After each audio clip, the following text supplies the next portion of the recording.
I overheard my sister-in-law plotting with her best friend to harm my baby so she could steal my husband. My husband exposed her true colors at family dinner.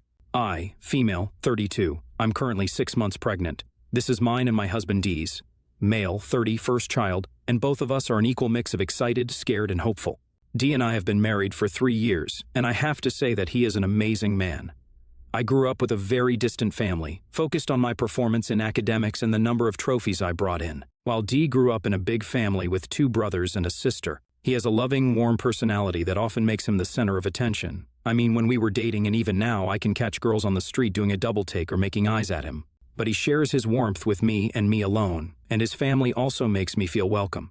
I can confidently say that I'm probably closer to my in-laws than my actual parents right now. Since I never had any siblings either, I did also try really hard to gel with my brother-in-law, male 25, and sister-in-law, female 28. And while the brother-in-laws are very nice and think of me as their big sis, my sister-in-law was always a little distant with me. Dee says that she's just uncomfortable around me since I'm a city girl, and they grew up on a farm in Minnesota. Maybe, he suggested, she doesn't really have a lot in common with me, and that's why there's not a lot of interaction between us. That does make sense to me, so I settled into a healthy and respectful distance from my sister-in-law. We're family, but won't go out of our way to visit each other or know intimate details about each other's life. However, sometimes everyone has to get up close and personal, and these parents often organize big trips to random tourist sites as a family vacation. Since I was pregnant, we didn't go too far. I've settled in Minnesota with my hubby.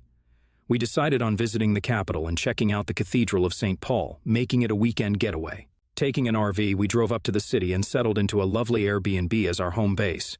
But due to a miscalculation of available rooms, Dee had to share with his 2 brothers, and I ended up being shifted to my sister-in-law's room.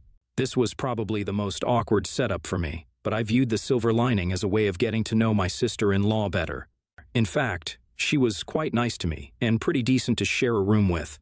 However, she had one weird habit. Every time she took a phone call, she would go out of the room or sometimes ask me to leave. I assumed that she had a boyfriend or wanted to take a private call, but I glanced at her phone and noticed that someone called Bessie 3 had been calling her. Like the last 5 calls were from this number. Now, Bessie has been sister-in-law's bestie since high school, but she's also a bit of a running joke in the family. The reason being, she's unhealthfully obsessed with D. Like, she had a crush on him during high school but never grew out of it. We know about this because she often comes to the in-laws' place during parties, and every time Dee is in the room she gets flushed and starts stuttering. I'm not the jealous kind of wife, and I mean it'd be tough to be a jealous wife with the kind of attention Dee gets, so I just play off her behavior. I remember thinking back then, it might be a part of the reason sister-in-law doesn't really interact with me, because Bessie so desperately wants to take my place. She must be stuck between a rock and a hard place. Teasing her gently, I asked her if her friend was calling to ask about Dee and when my divorce was going to happen. She laughed awkwardly and changed the topic, but something in her look was off. It's almost as if I had stumbled upon some big secret. I put it at the back of my mind, though, since there was a lot going on during the vacation and I wanted to enjoy it. During the day, everyone went to visit the cathedral together, but afterwards Dee and I went off on our own to explore the city and do some shopping. It was late evening by the time we got back, and everyone else was already back at the Airbnb. I trudged back up to my room, and just outside the door I caught my name from inside. I could hear my sister-in-law on call, and I'm sure it was Bessie again. I wanted to turn around and wait in the living room while she finished up her call, but curiosity got the better of me. I mean, I had heard my name after all, so I stood by the door and listened in. This was what I heard my sister-in-law say. "Yeah, she's out with Dee. Yeah, shopping and seeing the city. So boring they've become. I swear my brother's so dull after he got married. Miss City Slicker has changed him for the worse." What's that? "Yeah, I do, in 3 months. Haha, it would be funny." "I get what you're saying. If she slipped or something happened, they'd probably be through. Maybe I'll push her down the stairs myself. She's too soft anyway. I mean, if that happens, you could always ask Dee out after a few months. You'd be a much better fit for the family than her." I was shocked. I mean, that's putting it mildly. How could someone say something so horrible about anyone? I turned around and went to my husband's room, where I found him and my brother-in-law's chilling. I couldn't stop the tears at this point and just fell into his arms crying. Without being forceful, he asked his brothers for privacy and asked me what happened. I told him what I had overheard and what it meant, and he got deathly quiet. I'd never seen him like this before. Gently, he said that he'd make up an excuse and we could go home. We booked a chateau back to our town, and I spent a whole ride overthinking and stressing out. After reaching our house, Dee told me that he would make things right next week, Sunday. I had no idea what he was planning, but his behavior had made me feel like my reaction was valid, and I trusted him. I knew I was in the right because he finally told me what he had in mind, and it sounded like a perfect plan. Come next Sunday, I waited to see it all unfold. Firstly, he had asked his parents and siblings to come over to ours for a nice roast, followed by a movie night. Dinner was perfectly fine, and while I felt nauseous just seeing sister-in-law, I powered through it. Then we got ready for movie night. Dee had set up a projector that faced one of the living room walls, and it looked like it was going to be a magical experience. He hooked up his laptop and, instead of pulling up Netflix, opened a folder titled Surprise. It was filled with screenshots he had with Bessie, and Dee ran through them one by one, starting off the whole show by saying, "Everyone, this isn't going to be a movie. But Mom, Dad, I'm going to show you why, after today, I will never talk to your daughter again, at least not until she apologizes to Opie on her knees." Sister-in-law was staring at him, confused, not really knowing what was going on, until he pulled up the first screenshot. All the chats were from after we left the vacation early, and Dee had basically used his charm over Bessie to make her admit that her and sister-in-law often joked about my baby miscarrying. It was much, much worse than the one time I overheard them. It was apparently a running joke. Dee had to play into it and try to act like he was in a loveless marriage. Little did Bessie know that he and I used to look at her chats and laugh. LOL. It didn't stop there, though. Bessie basically admitted that sister-in-law was telling her that she should shoot her shot with Dee. It was pathetic, and Bessie was definitely oversharing after Dee had tricked her into thinking he was looking for an out in this relationship. As they scrolled through each image, while slowly telling his family what he had done and what I had heard at the vacation, the atmosphere in the room reached a boiling point. Sister-in-law finally screamed, "Turn it off!" and kicked the projector off of its stand. Mother-in-law and father-in-law started shouting at her after this, telling her that she was a terrible person, and that wasn't how they had raised her. Brother-in-law and Dee were kind of just watching and enjoying the drama. Sister-in-law looked at me and said, "You nosy beach. We were just kidding around, and why do you have to take it so seriously? This is why you're not meant for us, or you can't even take a damn joke." Dee immediately rushed to my defense, cussing her out. I didn't need him to speak for me, though, because I calmly said, "Anyone who jokes about their niece dying is a shitty person, and you need to accept that." This was also the first time anyone except Dee and me knew the gender of our baby, and that added to the chaos of the whole scene. It ended with sister-in-law being escorted out, mother-in-law in tears about her granddaughter, and everyone else just exhausted from what had happened.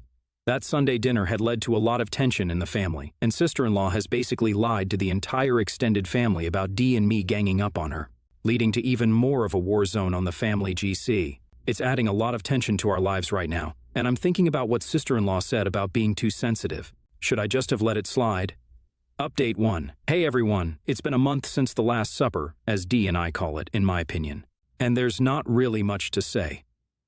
We're in no contact with sister-in-law, and she has been ostracized by her parents and her brothers. They also managed to clear up everything sister-in-law had lied about with the whole family, so she's in even deeper right now. Bessie found out that Dee was just putting up a front to get info from her, and she was heartbroken, as per her text. Update 2. Okay, Bessie did something stupid. One day, Dee got a delivery of around 200 red roses at his workplace, and since neither him nor I like gestures like that, he knew it had to come from only one person. Politely, he called Bessie and asked her to take the flowers back. She, on the other hand, was just so excited that he called that she took it as a win. Wendy became a bit more strict about the whole situation. She burst into tears and hung up on him. So right now, if anyone on Reddit wants 200 roses for free, DM me. Update 3. Sister-in-law reached out to us after Bessie's latest escapade. She said that she was the wake-up call for her and made her reevaluate her friendship. Although it was a tough decision, she said she no longer speaks to Bessie and she hopes we can take her back into our lives. However, she still thinks that it was okay to joke around like that, and her only problem was that Bessie took it too far and actually tried to steal Dee from me. While Dee did genuinely consider this, I said that I need her to genuinely understand why those comments aren't okay, even as a joke, before we could move forward. However, I do think she is remorseful, and with time we'll get there. I also wanted to apologize to the extended family for lying. NTA and your sister-in-law is clearly unhappy about you being a part of the family unit. Instead of voicing it healthily or actually fixing things with you, she chooses to make terrible comments. Disgusting. NTA and I don't even know what the deal is with Bessie and your sister-in-law. I get that she is her childhood friend, but if anyone was that obsessed, I'd cut them off. And even beyond that, it's clear that sister-in-law had problems with you. I'd resolve it before letting her back in your life. Next story. I've been married to Stella for 7 years now. Together, we have 5 children, daughters from my previous relationship, Kyra, 11, and May, 7. A son and daughter from Stella, Brianna, 13, and Jaden, 8, and a son together, Lucas, 2. My 2 are 50-50 custody, while my stepchildren only see their bio father every second weekend. My wife and I agreed to split finances and have mostly kept them separate, aside from a joint account for essentials, bills, groceries, house, etc.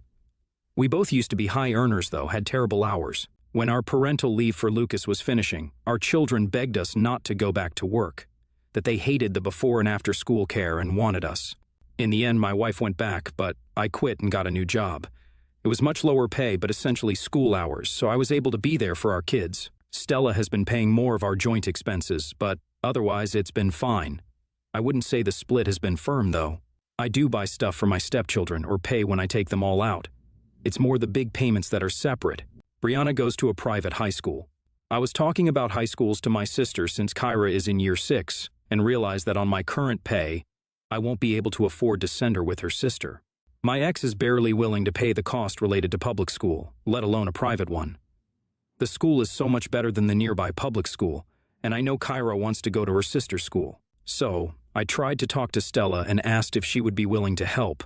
It's education, and she's close with my daughter, so it's not like I'm asking her to pay for something crazy. Stella refused, and I would have accepted it even though I was annoyed. But she went on saying that I knew we were split finances, and I made my choice when I took the lower-paid job, that I got more time for less money. So I can't complain that I'm paid less. I got pretty upset about that. I didn't stay home for fun. It was for our family, our children. I loved my job, but I had to sacrifice it for them. It was worth it, of course, but still. Stella basically said it was my decision, so tough luck that she's not going to finance me. I got angry with that and told her that she knew the consequences of her job, so she can deal with her children then. Her money won't be used on mine, so I won't use my extra time on hers. They can stay in care until our old hours. So Stella got pissed back, accusing me of using her for money and calling me a complete a-hole for suggesting what I did for my stepchildren. We argued pretty badly. She thinks I'm being greedy, selfish, and petty, but it's not like I'm asking to mooch. I would still foot 50% and get my ex to contribute as much as I can get her to. Yes, it was my choice, but it was for all the children, for our family. Besides, I literally take care of my stepchildren more than my own, 85% versus 50%. I'm not just being lazy or focusing on my own children. I've been there for them all, so I think it's frankly unfair for her to refuse to help even a little. But obviously she thinks I'm being an a-hole. But you more like heavily, leaning YTA. You needed to discuss this when you decided to cut your hours. It doesn't sound like the decision was in any way a mutual one made between you and your wife, but all of you. Despite that, your wife has been willing to pay more of your shared expenses, which at least somewhat compensates for the extra childcare you were doing. For some reason, you waited until your kid was about to start high school to even think about where she'd go and how you'd afford it. You sprung on your wife that, despite your prior agreement being different, you want her to pay tens of thousands in tuition she wasn't planning on. Also, no kid needs to go to a private high school. Your daughter will be fine at a public school. I also assume you are not paying any of Brianna's tuition, so she's going to have to pay full tuition for her kids and half for yours. That's a ton of money. I don't know exactly what she makes, but she'd have to be incredibly wealthy for that to be chump change. Your wife also should have been more proactive about thinking through how all this would play out. You should have made a fair and explicit agreement when you quit your job. This marriage sounds messed up, honestly. Next story, my mom and my wife do not get along and probably never will. I told my mom right off the bat that my partner was going to come first, and my mom said she understands that, but I can't make her like her, and that set the tone for our current distant relationship. My wife is currently pregnant with our first child. My mom did make a brief appearance at the shower and gave, to be honest, a shitty gift. I know that sounds entitled, but based on her income, it was kind of shitty. My mother-in-law, on the other hand, is over the moon and seems to think this is her to-do-over baby. She talks about nothing but the baby. Both extremes are annoying, to be honest. Anyway, we saw my mom recently at a wedding, and we're all seated at the same table. Some people at the table were talking about my mom's upcoming wedding, and making a big deal out of it and asking a lot of questions. My mother-in-law turned the topic back to the baby shower, and then commented that my mom really doesn't seem excited. My mom laughed it off and said she is getting married. She literally doesn't care about anything else. I could see the hurt on my wife's face. My wife demanded to know who would say something like that. My mom said nothing in person, but her wedding is much more exciting to her than someone else's baby. My mother-in-law was horrified and reminded my mom that it was her grandbaby. My mom said yes, so not her baby but her wedding. My wife mouthed to my mom, "I literally hate you," and that was the end of that. After we left, I brought up to my wife that I don't think what she said was fair. They don't like each other. My mom understands not liking the mom means she won't be close to our child, and to be honest, she's right. It isn't her child, but it is her wedding. I get why that is more exciting for her. My wife was very offended, said I shouldn't have taken my mom's side, and said I disrespected our baby. Esh, your wife needs to be an adult, so does your mom. It's been well established that your mom is an a-hole to your wife, and they don't like each other. Everyone just needs to accept that and move on with life. Your mother-in-law jumping in there trying to control everyone's feelings, oh my god baby, is also a bit much. Mouthing, "I literally hate you," at someone else's wedding is so trashy. All of the women in your life need to learn to keep that drama private.